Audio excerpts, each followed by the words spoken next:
Welcome. In this video, I will explain what to do if your buttons aren't working on your Logitech G305 X mouse. So the first thing you should do is connect your mouse to your computer using an original cable. Plug it into the USB-C port in the front of your mouse, and the USB-A port, of course, goes into your computer. And check whether your mouse starts working after that.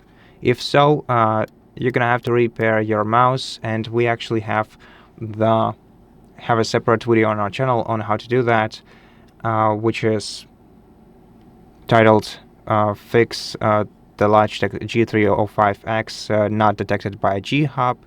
We also explain how to resolve this issue in some other videos.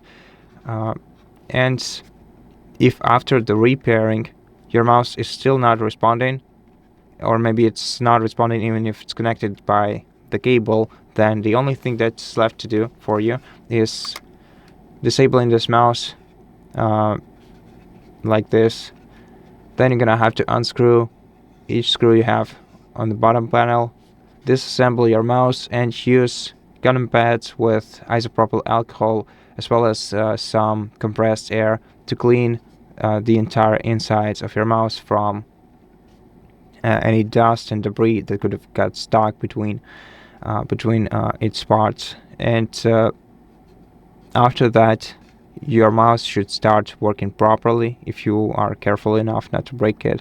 I'm pretty sure there are some disassembly guides on the internet that you can watch.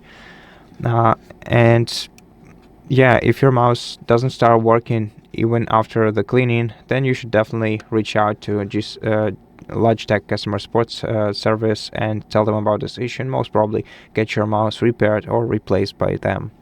And that's it for this video. If it helps you, please consider subscribing to our channel, leave us a like and a comment below, and I'll see you in the next one.